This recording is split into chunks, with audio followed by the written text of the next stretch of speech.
and welcome to another edition of Debatable here on God'sGeek.com. My name is Colm, and look, it's been a while, it's been quite a while actually, since the last episode of Debatable. But, you know, I don't know, what has it been, like 2-3 months maybe?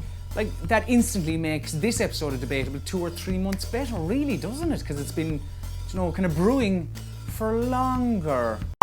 6 years had passed since the ambitious project known as Use Your Illusion. The world was watching as W. Axel stepped into the recording booth once again to shriek and holler like only the man looking for reggae can. Initially, Guns N' Roses were meant to begin laying down tracks for Chinese democracy in the 3 years prior, but Rose's infamous behaviour led to multiple firings, resignations, and ultimately the remnants of once the most dangerous band in the entire world. Setbacks be damned, however, as Rose and his new crop of cronies were going to begin work on GNR's magnum opus. Yes, 11 years in the making, and Chinese democracy would be amongst the people. I mean, it wasn't really worth the wait, you know?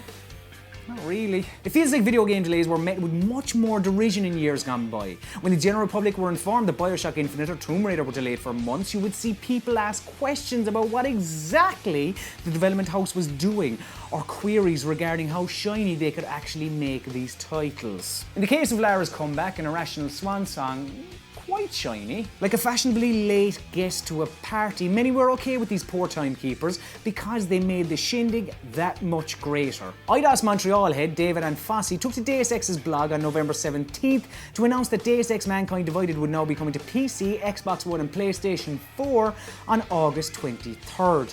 6 months after the game's initial release date. And Fossey explained that the follow-up to 2011's Human Revolution needs, quote, more time in post-production for tuning, iterations and refinement to meet our high standards. Human Revolution was both a critical and commercial success for everyone at Square and IDOS. It sold just over 2 million in its first month on the market. There's a lot of eyes on Mankind Divided, and the expectation is far greater this time around, as they do have to follow Human Revolution rather than Invisible War. However, something struck me on the day that the delay was announced. This sort of celebratory acceptance. On Facebook, Twitter, Reddit, maybe Bebo, I'm not sure if it's still going or not, people came out in droves to applaud the publisher and developer for said delay. It's a big AAA release, so we expect this, right? Delays always mean it'll be more polished and we'll be happier with the end product, yeah? There are examples like the ones I outlined above where the finished article is terrific and a postponed release only becomes a footnote in that interactive affair's history. But thinking a 6 month delay makes a game instantly 6 months better, I mean, come on. There's plenty of examples of games that had very long delays, and there's one I'm thinking of just in particular, but there are loads of games where an extra couple of months and the game just still falls flat. The one I'm thinking of, and long-time viewers of the debate will probably know where I'm going with this, the one I'm thinking of, I mean, it's my boy Aiden Pearce. To say I was excited after E3 2012 would be an understatement. The wonderful Aisha Tyler introduced the lovely little Ubisoft CEO Yves Guillemot to the stage, and you could hear the nervous enthusiasm in his voice as he let the world know about his company's brand new IP. The gameplay demo that followed had everyone in a furore. This was motherfucking next gen. Aiden Pearce and his iconic cap was going to revolutionise the way we thought about our black boxes under the telly. Then the PS4 and Xbox One launch title got delayed a month before it was meant to be coming out. But that's okay. I'm sure everything will be fine when it's released in May 2014, 6 months after the fact. On Ubisoft's blog, a statement was issued about said delay, explaining that, quote, it became clear to us that we needed to take the extra time to polish and fine-tune each detail so we can deliver a truly memorable and exceptional experience, end quote. Wow. Upon release, Watch Dogs was destroyed by fans for the vertical slice that was shown off 3 years prior in the LA theatre.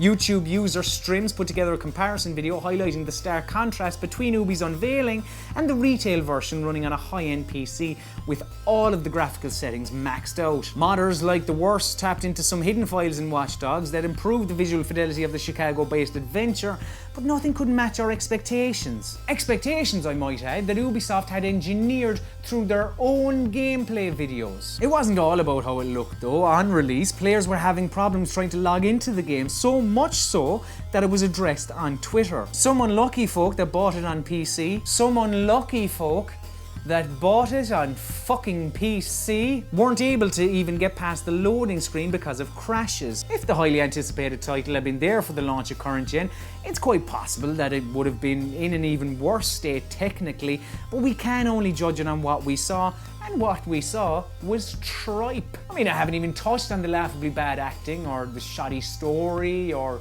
the middling mechanics. Yeah, well, apart from that part. There. In 2015, we've had the Order 1886, which didn't meet its scheduled due date because developer Ready at Dawn really wanted to, quote, deliver on the experience that we promised. And if that experience was a kind of, I suppose, admittedly very pretty, run-of-the-mill third-person shooter, well, lads, fucking knocked it out of the park. Batman Arkham Knight got pushed back a bit, but only because developer Rocksteady wanted to make sure they were, quote, absolutely nailing it 100%. Take the botched PC collaboration with Iron Galaxy, which some claim Warner Brothers were fully aware of, out of the mix, and I think they wouldn't be too far off nailing it. Evolve and Mad Max were two others initially slated to be on store shelves in 2014, and neither was the second coming of Christ once they actually did see the light of day this calendar year. And it's not like it's a hard and fast rule or anything. Missing your forecasted date doesn't mean you're either destined for a fucking life in the bargain bin, or, on the other hand, going to become this fucking instant classic. Chinese Democracy might be the most mediocre Guns N' Roses record in existence, but the 7-year wait for 2001 from Dr. Dre was most definitely worth it. Deus Ex Mankind Divided is better poised to take a larger market share by coming out at what is traditionally a less busy time of the year. But does 6 months more development time mean that it'll be 6 months better? Whatever the fuck that even means? No. It merely means we'll be locked indoors with the curtain shut to block out the summer sun, hopefully playing a fantastic game a little later than we anticipated. And that just about does it for this episode of Debatable. Now, there probably won't be any more episodes of Debatable this calendar year, but we will be back next year. I'll put a link somewhere, maybe there or something, linking to a post on godisthegeek.com about all the plans for our YouTube channel. But I do thank you very much for watching. And I mean, there is something, hold on, let me get this right. What used I say? Was it everything I said is true and correct and proper or something like that? No. Do you know what it was? Do you know what I used to say actually? It was something along the lines of everything I said on this show and past shows and future shows, well look, it's just my opinion and my opinion alone. And as always, dear friends, well look, it's